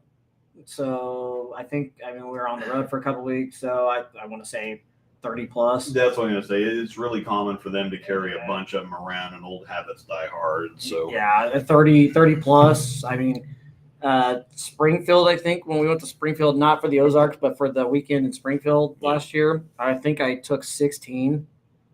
I am in one of those, and it must be the PBA thing in my head is if I don't have it, I can't use it. So, yeah. I think the most I've taken was 11, and I took that to nationals because I kind of have this. You can only check in 8 at a time, and plus this is me being left-handed too. So I took 11 last year. I'm taking a little bit more right now. Most of the time I take 8 or 9 when I'm going out of town, just to have them because I don't know what I don't know yet. I'm still not entirely sure what stuff is going to do, what it's going to act like, what I'm going to need, and so at this point, it's more or less kind of just not knowing what's going to be there. But I took 11 to nationals last year. You can only check in 8 at a time, or 8 per squad, but they don't have to be the same 8. And with the team set, I'm going to use a bunch of different stuff on the team set that I'm going to use on the doubles and singles pattern. Yeah. So I'll take 11, swap 3 out. And between patterns? Yeah. Okay. So that I have 8 for one pattern, basically 8 for one pattern, 8 for the other pattern, instead of just taking. And a lot of people can only fly with 6, and most of the time, you take a bunch of them and you don't end up using most of them anyway. You kind of have a good idea what you're going to use. Like I only used 1 ball, or I used 2 balls actually at pitch black on Sunday, or just this Sunday on the house shot. Oh, you're talking this last weekend. Sorry. Yeah, well, and I kind of knew what I was going to use on titanium anyway. Yeah, I mean, we just hit that pattern like 2 months ago in the same building. Yeah, too, waterproof deck of cards. Heavy emphasis on the waterproof. Yeah, you'd be proud of me, by the way. More specifically, beer proof. I did take only 9 both days last weekend. I was pretty impressed. I was pretty pissed that I didn't take more because there's a couple that I wish I had, but that's just my nature. Everybody's always like, "Don't you overthink when you take all those?" No, I'd rather have it. Yeah. Sorry. Mini manicure set. It's a lifesaver. That's also a good point. Yeah, that is a great point, actually. It still gets me. Did we miss anything here? Sorry, guys. What do you think of challenge patterns? I feel like they're a great way to start understanding sport patterns better. That's a great opinion. Challenge patterns are great. A lot of the time, challenge patterns could almost be easier than house patterns because house patterns sometimes. Angel put another one of these in here. Let me see. Which one's this one? Boardwalk. That's kind of one that's along the titanium lines. Oof. On. Yeah. It's a great way to kind of introduce you into a mini sport world. That's short. Holy smokes, that's short. Boardwalk's nasty. So it's 35 feet, 36 feet. Oh, that was the pattern in Wichita here. Yeah. We didn't go. 28 mils, so it's a bunch of volume. It's really short, and it's 2.16 to 1. So you can see it looks like it's like, holy crap, there's a bunch of oil on these boards, and then there's not very much on the outside. But you see how flat that is in the middle? Yeah, nobody plays outside of 5. So you're bowling virtually on a flat pattern. Yes. On Boardwalk. And this is where being able to play outside of 5 would be very helpful. Give me your thing on that all day. Yeah, Darren Tang says house shots get harder, sports shots get easier because on a house shot, what you're doing is the dry part of the lane that you're going to play, that gets drier, and then you have to move into a whole bunch more. So you move from dry to a crap load of oil, and if you get it out a little too soon, it turns sideways. If you get in a little too, or if you get it outside a little bit, it goes nuts. If you get inside a little bit, it just sails for days. If you move right, it hooks instantly. If you move left, it goes 60 feet. Now, on something like this, as you're bowling on it, if you can imagine, continuing to bowl, the ball's picking up oil, that will make the lane drier. And so if you build friction into tougher shots, you can kind of turn them into what house shots start out as. Yep. Or you can at least soften them up quite a bit. Oh, yeah. Anything under 3 to 1 is sport, just for reference. Now we're going to show beaten path, which is terribly difficult. Singles and doubles pattern, Greater Ozarks. Yeah. Which is not terribly difficult, but it's not terribly easy. It's 5.7121. So you can see the difference right away here. I'm going to pop this other one back in. Actually very similar to titanium, just shorter. So once again, you can see that the oil in the middle, there's a whole lot. There's more ratio basically. Yeah. And so you can see that even though this is heavy and flat, Once I put beaten path back up here, there's more oil still in the middle of the lane than there is on the outside. So if you get, there's more friction on the outside, there's a little bit more hold in the middle, Yep. but it's still not a typical house shot. A typical house shot is going to have virtually nothing on the outside, Right. and just oil to the max on the inside. For sure. Yeah. So you can even see that a beaten path V2 is not an easy pattern, but it's easier than this. Boardwalk equals similar to OG Cheetah, in my opinion, equal to watch me shoot my age. Mm. Jess, that's funny you say that. When I was bowling tour stuff, that we were bowling on the OG Cheetah. My very first PBA tournament was on pattern E, back before they had Before they had animal pattern names.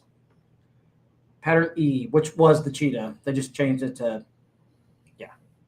Red square. I don't have that to pull, but red square is basically like boardwalk, but there's less oil in the middle and more oil on the outside. It's flat. Yep. It's completely flat, period. Yep. And so, until you bowl on that, you don't understand that if you miss a little bit right, it's gone. If you miss a little bit left, bye. Whichever side of the lane you're on, you miss right, it's gone. You miss left, it's gone. It doesn't matter.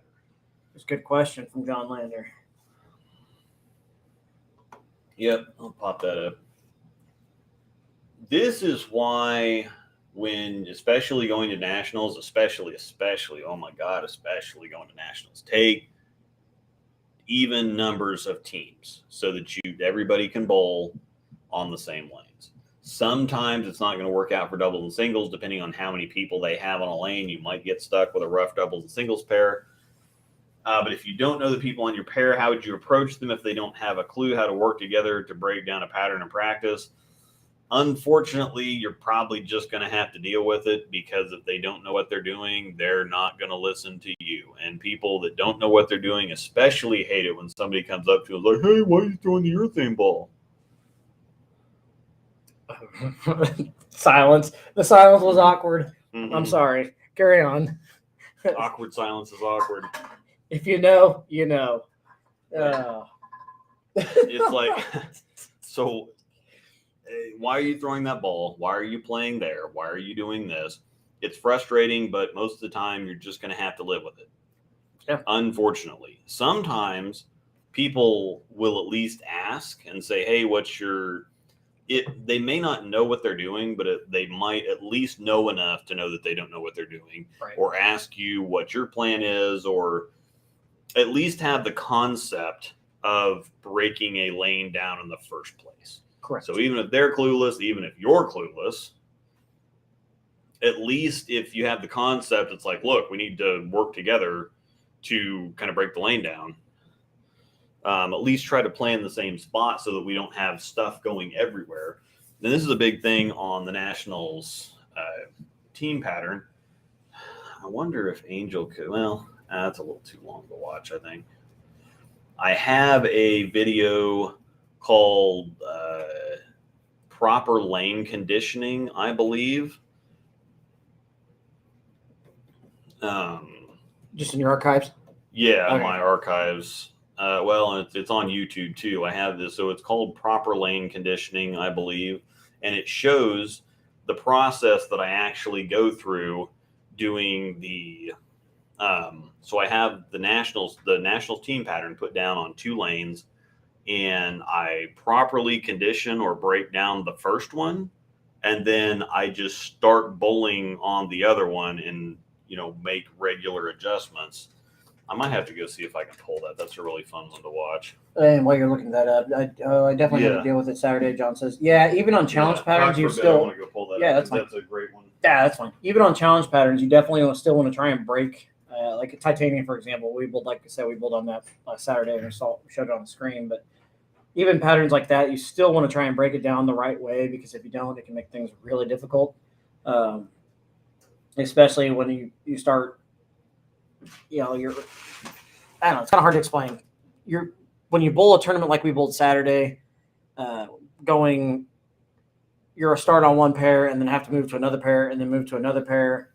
It's kind of hard to break the pair down the right way, like you said, John. But yeah, I can see what you're saying though. It can be a pain, but That's the nice part about the PBA when you bowl on tour stuff is those guys know how to break stuff down, and they all know how to break it down the right way to what they need to do later in the day.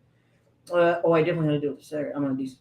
How often do you guys practice before a tournament? Do you practice a certain spares, do drills, sharpen a weak part of your game, or drill the new ball and get a feel for it before a tournament? Kindle. So I bowl so much, and Luke is the same way, that I do not have a ton of time to practice. We bowl 3 nights a week, both of us. And on Saturday, Sunday, usually we are in a bowling center bowling a tournament somewhere at some time. So we do not get a ton of time to practice. Not that we don't want to, but like me, for example, when I get some days off bowling, I take the days off bowling and I enjoy it. Spend some time with my daughter, my wife, or friends, and it's with all of us and hang out. But we're both not big drill guys. I don't do a ton of drills. I kind of work on a little bit of everything, mostly feel.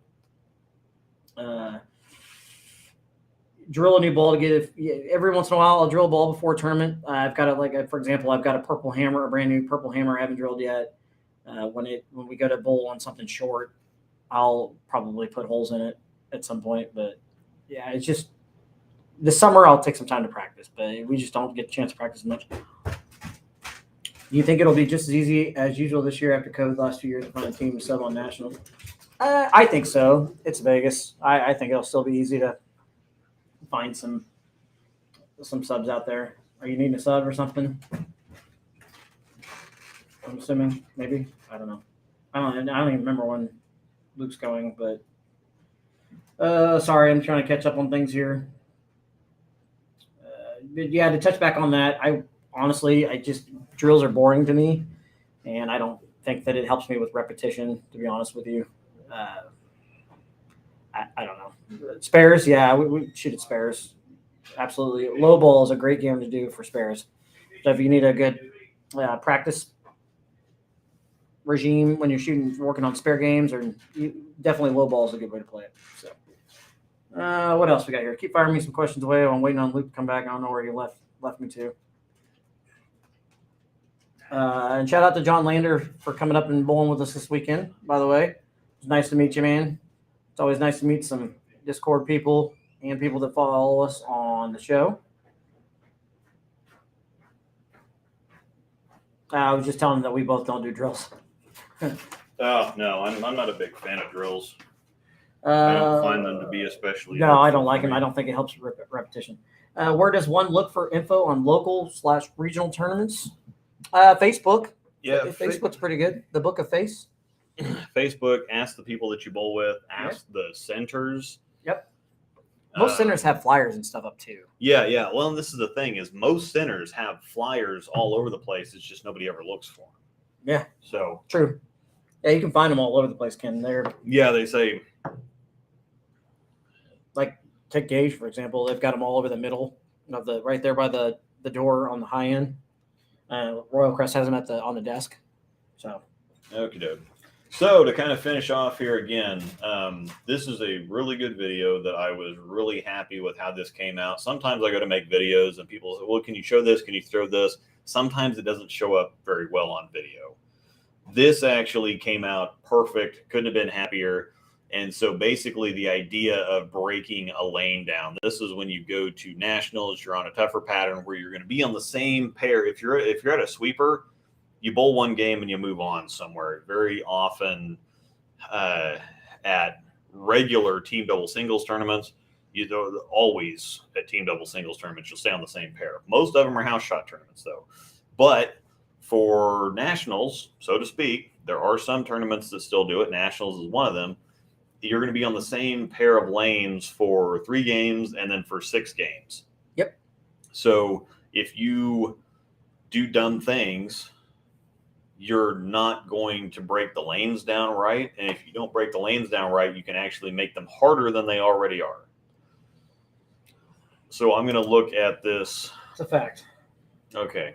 We already got that one. Oh. Justin, yeah, we can explain that when we're done with this. Actually, I'll explain that right now. Okay, go ahead. I just tell everybody that we're going to do this tournament. Cut off questions. Steve G too. Thoughts, expectations for scoring pace for nationals. Last year seemed to play soft. Lower, I mean. Yeah, they played softer because there was only, with the social distancing and all that stuff, there was only one team per pair. And so putting 10 bowlers on a lane pattern on a pair to break the pattern down is a whole lot different than putting 5 bowlers on a pair. I mean, most of the time it takes into the second game to get the lanes where you want them to be. And so games 2 and especially 3 are the scoring games. Game practice in game 1 is breaking the lane down. 2 and 3 are the scoring games. But if you only have 5 bowlers, you're going to be almost at the end of the set before you even have a prayer or breaking down thing. So the scoring pace is going to be more similar, I think, given that everything's going back kind of to normal. Not really. Vegas just 86, the mask mandate. And so Nationals is going to follow whatever Vegas follows. They've already said we're just going to go with we're not going to interject anything. Right.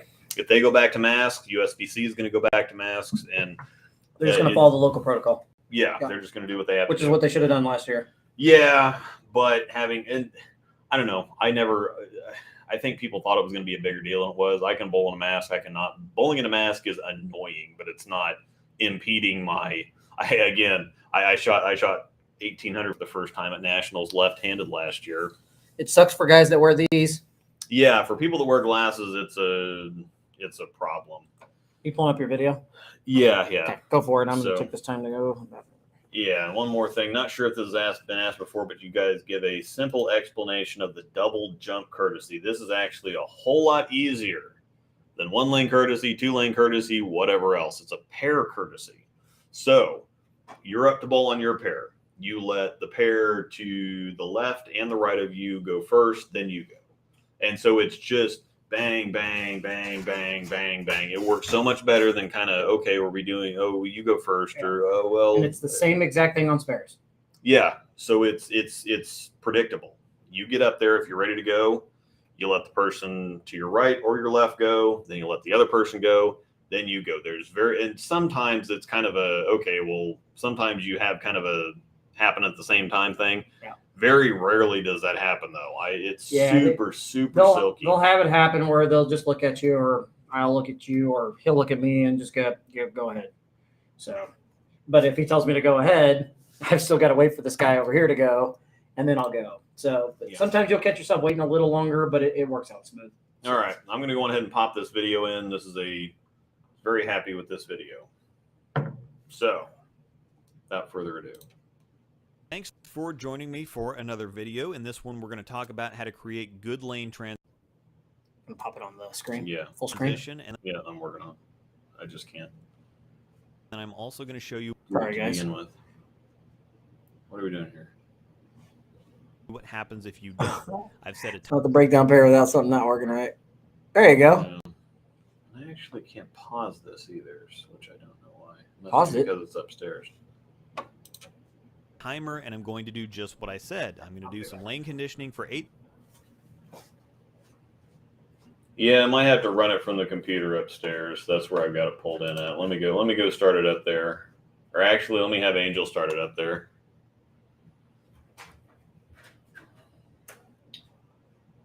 Then get lined up for another 2, and then start running the game plan, basically. While my Chalky Prime is sucking up some oil at around 3 board, we'll catch everyone. And I might not be able to do this. For some reason, it's not really liking this. This is my 4th Nationals prep video so far, so if you haven't seen the previous 3, make sure to check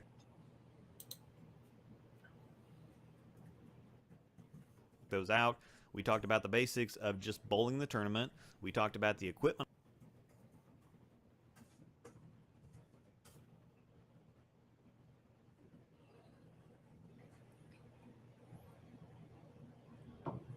We're going to try to get this to work right. This was easier from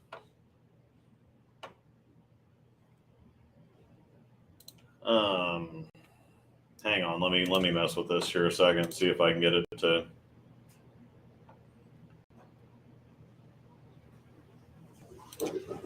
I'm taking and what I recommend. We went deeper into lane play strategies, and now I'm putting all that together and into practice.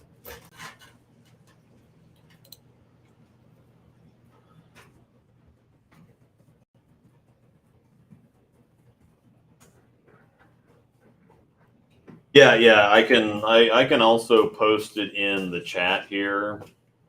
Oh, we back. You're gonna post it on there? Yeah, it's not really cooperating. I'd have to try to make it work from up there. Was it just not going full screen, or what was going on? No, it's just going way too slow. I can't control it from. Gotcha. Sorry, I'm back. Anyway, thanks for joining me for another video. In this one, we're going to You guys talk about work? how to create good lane Angel, I'm letting Angel do it up there since transition, she's. and I'm also going to show you what yeah, happens it's been if lucky. Yeah, it's just both of us are signed in, and I've set a timer, and I'm going to do just what I turn us off here.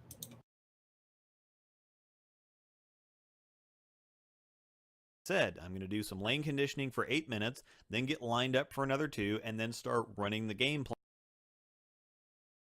Forward in archives, I guess.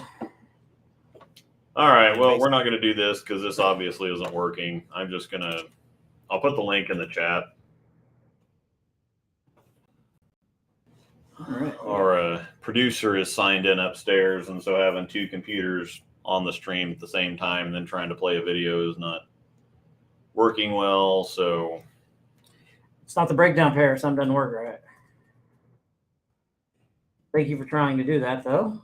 Also, don't flare down. Yeah, this is going to be really cool. And actually, since we're about to be done here, so got a few more minutes. If you guys got some more questions, just fire them in here before we sign off, because we got try to limit these a little bit more than what we were doing. Okay. What? Well, no, I'm trying to get your link. I might be able to do this too. I don't know. We try to limit these to a little bit better time frame than what we were doing, because we could ramble for hours, especially since it's the middle of the week. Who wants to work, right? Breakdown pair strikes again. Yeah, Kendall. You know it. Yeah, let me try to do this. It's probably not going to work. But... Well, I'm sitting here waiting on him to do that. Once again, follow us on our socials. We have our new Facebook group, the Breakdown Pair YouTube. It is in the description. Follow us on Instagram, the Discord link as well. And if you're on anything that's need at any time, you can still hit us up at breakdownpair.com, and we can help you out. Oh, I'm looking for the breakdown. All right, let me try this again. Joining me for another video. In this one, we're going to talk about how to create. We're going to show you what happens if you don't. Timer and conditioning for 8 minutes, then get lined. Yeah, it's not going to work. No, not going to work. Well, after this breakdown. Yeah. That's right. There we go. Look. So yeah, once again, any more questions on youth bowling, tournaments, et cetera, fire them in here. We got just a little bit longer. Like to answer all the questions you guys have.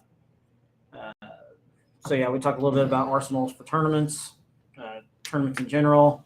I don't know if you guys want us to talk about side action. We could do side action talk. I don't know, whatever. It just depends on you guys. Yeah, can you give us a general rundown of what's in the video? Yeah, go for it. So basically, the idea of conditioning the lane or breaking the lane down right, when you have something that's flatter, so just imagine, something that's flat here. As you throw balls and throw balls and throw balls and throw balls, well, gradually the oil level is going to go down. And as the oil level goes down, then all of a sudden you have friction to work with. And instead of having this, which is very flat, all of a sudden, then you start to develop some friction or something a little bit more predictable. You can then move in a little bit, use the oil kind of for hold, and then have friction, the oil and the angle for hold, and then you have friction to bounce the ball off of.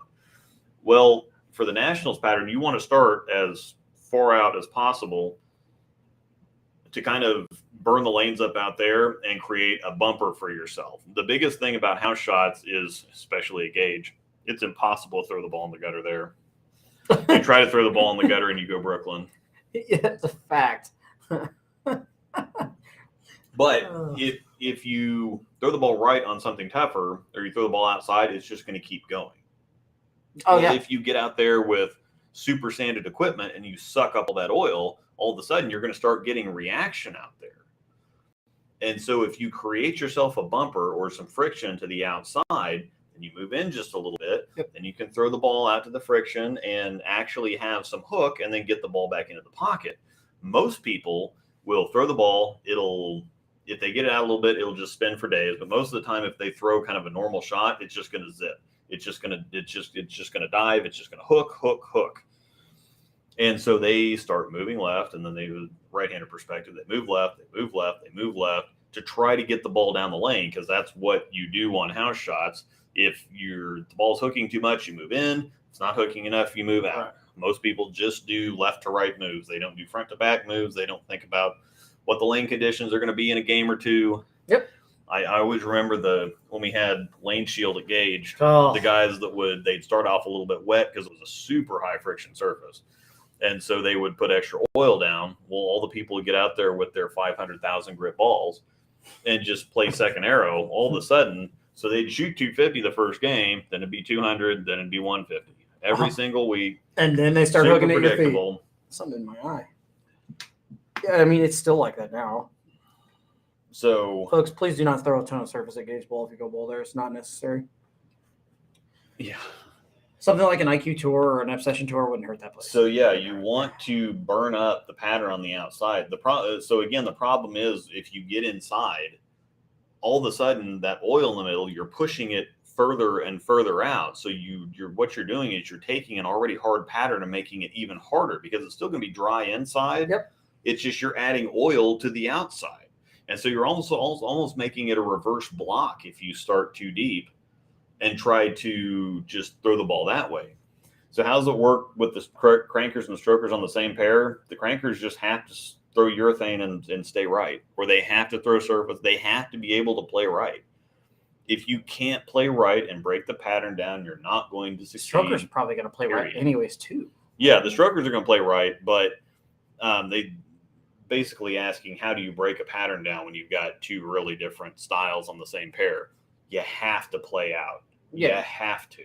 Well, you kind of break down the outside part of the lane and give yourself some friction to the right. Or conversely, there's a lot of people that will also throw urethane or plastic right up like 12, 13, 14, 15, Creates something like hole. that, to create hole. Mm-hmm. So if you throw urethane right down the middle of the lane on something that's really flat, that normally the balls are hooking.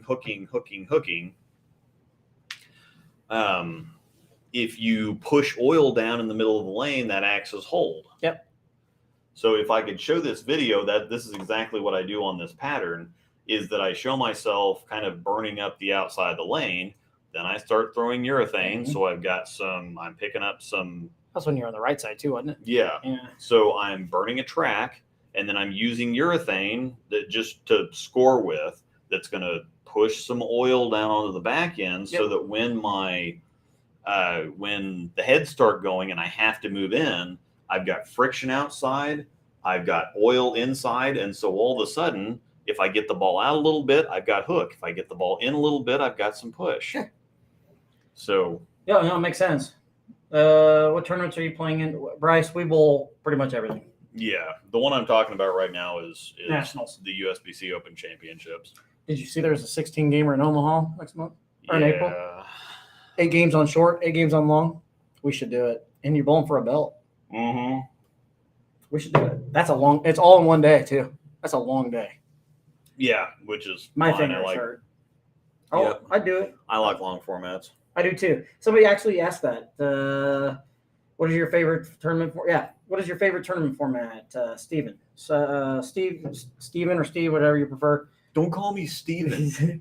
We both prefer longer tournament formats. Yeah, 6 games feels like you throw a few balls and you're done.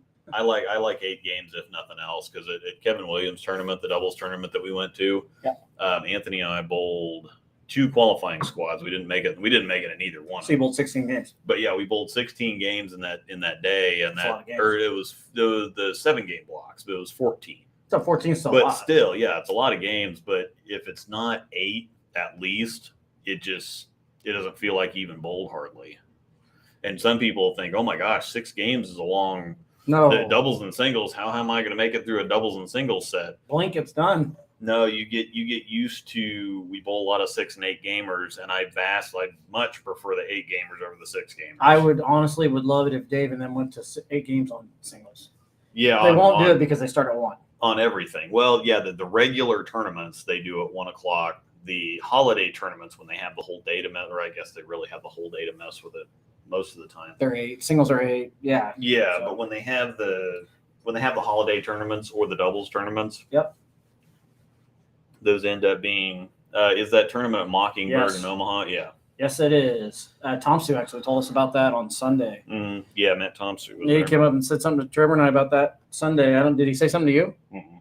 Yeah, he said something to Trevor and I and Dylan about it. But I think we may be in Springfield. April 24th. Springfield's the weekend before Memorial Day. That's the middle of May. Oh, okay. Well then, crap. Let's go bowl. Yeah. And Omaha's a fun city.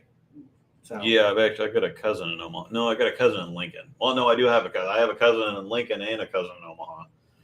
So we'd be looking. We need to go bowl to Tom Sue this year too. Yeah, we've been looking for an excuse to get up to Omaha for some time now, so we might have to make that work. Well, then let's just go bowl the 16 gamer.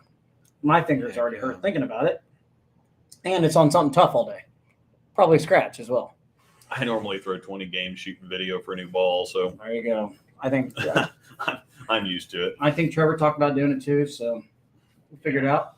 But yeah, did we miss any questions? Here's one last. I think we kind of talked about this from John. If you're going to a tournament blind, new center, unknown pattern, how do you set up arsenals? I can start if you want. Yeah. So for me, it'll be something similar to I'll take a little bit of, so I'll take a big ASIM, probably a shiny ASIM, kind of something in between, maybe 2 in between. Once again, I said earlier, I like overpack, and that's just a habit. But I kind of just try and piece it piece by piece, and then you can't go wrong. So same thing. Yeah, when you don't know what you're getting yourself into, you generally have to be a little bit more mathematic about it and give yourself options all over the place. If you know where you're going, you kind of double down on similar hook potentials, but several different shapes. When I'm going somewhere I don't know, I'm going to have a couple strong balls. I'm going to have a couple medium strength balls. So I have to sacrifice a few shapes for a few different hook potential options. Yeah. But generally speaking, you still want to stick with what you're comfortable with, because it's a whole lot easier to make something work that you're comfortable with. Right. That may or may not be the perfect ball for the condition. Right. Than something that, because a lot of people just, I need this ball in my bag, and I have to have an ASIM, or I have to have a pearl ball, or I have to have this, or I have to have that. But if it doesn't look good, or it doesn't work out, or it's not anything that really works that well for you in the first place, having it in the bag, there's no point. Yeah. No, agreed. So I tend to stick with stuff. And especially, it's a whole lot easier for me to slow down and slow roll it than it is for me to throw it harder. So if anything, if I get somewhere and find out that I don't quite have enough hook, that's not that big of a deal. If I show up somewhere and everything's hooking off the planet, I'm going to have a rough day. Yeah, makes sense. Do all bowlers use the arrows? Or do all good bowlers use arrows for alignment? No. Not really. It's kind of a marker to kind of describe where you're playing at. I do not use it. I don't use it as any kind of a mark. It's just it's more used for communication to tell. I'm playing third arrow. Yeah. But and third arrow is anywhere between second arrow and fourth arrow, pretty much. Yeah. So. Yeah, I don't use it at all for that. Grab yourself a bunch of folks and head south for a bunch of tournaments. We'll at least feed you well while you're here. That is a fact. The South does have some good food. One of my favorite nationals trips ever was Baton Rouge. Yeah. Ever. Yeah, that was fun. It wasn't, the trip wasn't fun, and the bowling definitely wasn't fun, but it wasn't bad. I bowled bad in team, and then singles and doubles I bowled okay. I don't think I bowled. I think that's one of my 1600 years. Oh, I was around 1800, I want to say. Yeah, it wasn't good. Plus, I thought that we bowled at 11 o'clock in the morning, and we ended up bowling at 11 o'clock at night. Sounds like Matt Mace. So. Was that Matt Mace that had the snafu? Yeah, he forgot that they were bowling, or thought that they were bowling at a later time than they were bowling. And Yeah, Baton Rouge is 2025. I'm pretty sure. So that's not that far Baton away. Rouge is coming back up again. Yes, I will go for that because Baton Rouge was awesome. I have enjoyed eliminator tournaments lately with 3 games of qualifying preceding the double elimination matches from their Poston's tournaments that he used to do, where he'd have and he actually got really creative with them. There was one year that he did 5 games at Gage, or 5 games at Westridge, and then we went to Royal Crest for 5 more games, and then you got into that was the doubles tournament. FYI, Trevor's building a tournament similar. It's going to be between Gage and Royal Crest. 2 days, Baker doubles, 2 days events. Yeah, I think that's exactly what Poston did. Big, I remember I bowled with 10 games of Bakers, 10 Lockwood. games. Yeah. Yeah, he's building something though. So. Yeah, but he had one in Lawrence too that I think was 4 or 5 games of qualifying and then double elimination. You go to the cut to 32 or 16 or whatever, and then double elimination. But please, if you're going to run a Baker's doubles, give at least enough to make it 3 games apiece. Yeah, that's all. Baker's doubles just you feel like you don't get any shots. But kind of like what we in Hayes, we each got 3 games apiece. Yeah. To qualify, and it took top 24. So I mean, it's not like it wouldn't. But too bad with those mid-May. But yeah, I cannot wait for Baton Rouge again. I will definitely go. There was a good question here. What do you think about a tournament with a ton of qualifying / match play games coming down to a single elimination step ladder? It seems weird to lead by 300 and lose a game to lose the tournament. Yeah, that sucks, but it's just it is what it is. At least you got the bowl playing, I guess. Yeah, that's the problem with the PBA format in general. It doesn't work like golf, where golf works really well because you have the different pairings and you have the different times, and so you can watch with bowlers, everything's going on at the same time. There's no real interest or intrigue. You're not really hanging on every shot, and so it's not like the leaders start later or whatever else. So to make bowling more interesting, they kind of have to do some kind of finals format that's not just total pins. The fairest way to do it would just be total pins, because golf is total strokes, period. There's no, unless you go into sudden death, that doesn't happen very often. Yeah. But bowling kind of has to have a finals format of some sort. I kind of like the bracket final. I like the eliminator finals the best, because you go to the top 4, the top 5. Everybody bowls, the low score goes out. You bowl again, the low score goes out. You bowl again, the low score goes out. I hate Instead of having that one game where if you just have, which is going to happen in the elimination format too, but if somebody has a super bad game, then you can kind of have a mediocre game and make it through, rather than just, again, leading a tournament by 1 million and then, again, like EJ just did at the U.S. Open. Lead something by 1 million and then you lose. See, the only thing I don't like about that, like today, the last 2 weeks with the stupid format they've had with these Storm Cups that they've done the last 2 weeks. Yeah. They're doing the eliminator format, but you catch a bad pair, you're screwed. Like, these guys are literally, I get the same way on TV day, but they're like 2 pairs apart with 2. I mean, you get 2 games in eliminator. I hate that format. Like, what if you catch a bad pair and you're screwed? 2 games isn't quite enough. You need a handful of games. I don't understand why they bowl an hour and then they stop and then come back an hour later and bowl again. I thought it was dumb. It was it was dumb for spectators to be there to go watch. It was just dumb in general. But they paid decently. Like Belno got $20,000 to win today. So they were paying better for these little Storm Cup events that they were doing than they did in the U.S. Open. Yeah. All the way down to the bottom. All right. Just won my choice of storm ball in a raffle. Any suggestions? Speed dominant bowler, 270 revs for oily conditions. I had to probably say it. I just said it. That's all I had to say. Yeah, well, speed dominant with 270 revs, I'd go reality for oily conditions. Reality, hands down, period. End of story. Because it's going to give you traction and a bunch of flip down lane. Yep. Opinion on no tap tournaments. Hope I don't get banned for this. No tap tournaments are a bunch of fun. No, I hate them. They're a bunch of fun. I absolutely hate them. Yeah, I mean, the scores are going to be nutso. No-tap tournaments are interesting because people still try to strike at all costs. I've had a no-tap. Most people have had no-tap 900s, but I shot it. It wasn't a quick tournament. It was a regular. It was a fun night at league afterwards.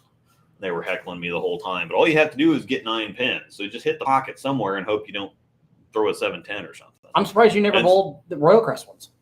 We just never had the time, and for $20, there's not enough money in it to make it really work. It's not worth it for one, and two. Every time I go bowl them, I leave more crap than I ever leave on a deck. Like literally, I 7-9, just stuff like that. 7-10 on shots that you just ace, and I'm like, okay, this is stupid.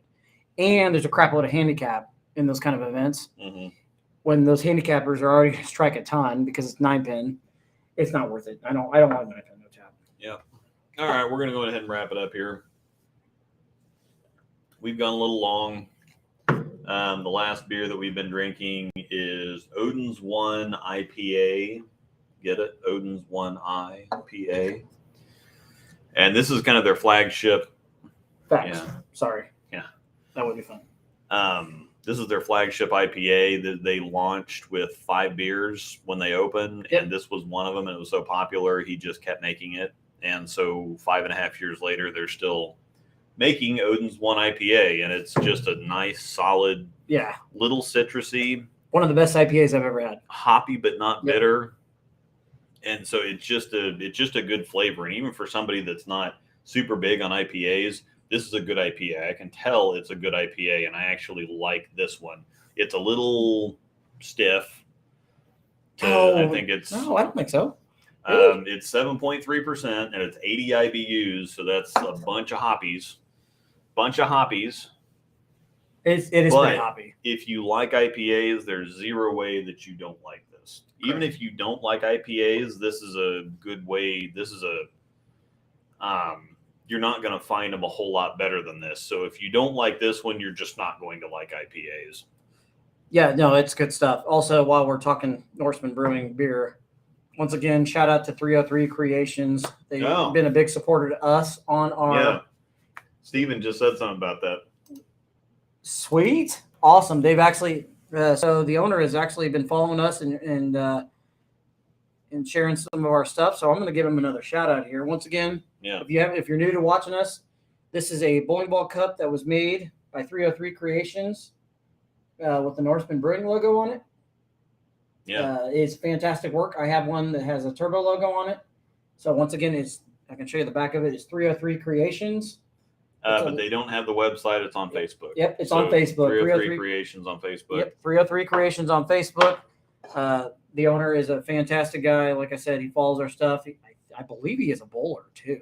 Yeah, we don't have it. We're not getting.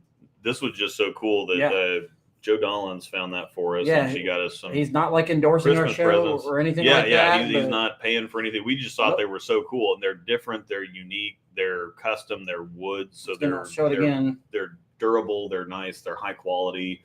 The logo looks great. It just absolutely that's perfect. Yeah, we just thought it was freaking cool, and so we're showing them off. So. Yeah, and once again, he supports the show and follow our Facebook group and shared us the other day. So that's pretty awesome. Thank you once again. I believe his name is Ben. Fantastic. I'll have to bring my turbo one so they can see the turbo one next week. Yeah. It's in my backpack. I just gotta remember to grab it. But follow us on all the socials. It is in the description below. Please come out and hang out with us.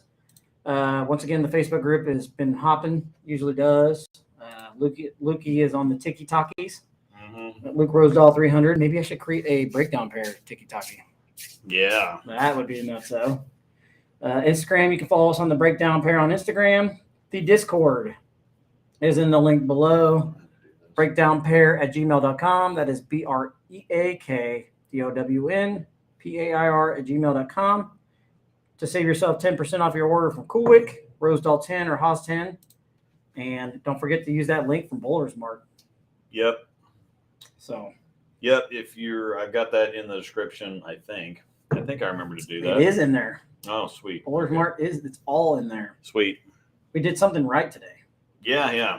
And hit that like button, like Clint said. Yes. Hit the like button, please. Thank you. Clint's he's our like button guy.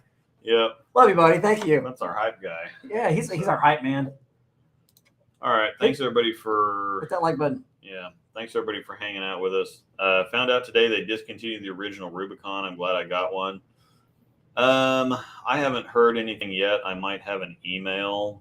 Generally, they don't tell us before they do it because they don't really want staffers stocking up on something Kinda that's like the not Idol. in production anymore. So generally, they try not to tell us, and everybody always gets fried out about it. But, I mean, maybe if you liked it, you should have bought more, I guess. Dang, you screwed me on the tag. Oh, that's the wrong one. Dang. I had that for when I was doing my. No, I kid. I'm kidding. You're good. Bam, there we go. There's the correct tag. There we Rosebud 10 go. or Haas 10. Yeah, I made one for just when I'm doing my own comparison things. So No, it's all good. Shout out to Storm Bowling for Luke. Shout out to Turbo and Kuwick. Thank you. We love you all. So. Yep. Thanks, everybody. We will see you next Wednesday night at 6:30 p.m. Central Time. again. So, yeah, let me check my email really quick. I don't think that we got anything probably. And sometimes this stuff, somebody will say, oh, well, oh, did you hear the high road was getting discontinued? It's not getting discontinued. It's definitely not getting discontinued. High road is so good. Kind of like somebody saying the Motive Venom Shock's being discontinued. Yeah. Did you hear they discontinued a Venom Shock? Have you been drinking? Yeah. So, yeah, I don't know about the Rubicon. I can imagine it's been around for a couple of years, so I can imagine that they're probably ready to move on. But the pros still use it quite a bit. So Yeah, that's pretty good. All right. Yeah, we're going to get off of here. We're dragging this out too long. So thanks, everybody, for hanging out. We will see you next week. My gym review drops on Friday, and then I will have a live stream on Saturday for some live comparisons. So doing that in the RSTX1, that's not surprising. So we might be able to talk about that a little bit more on the stream on Saturday, gym review Friday. See y'all later. So we can talk about the gym on Wednesday. Yeah. All right. See you later.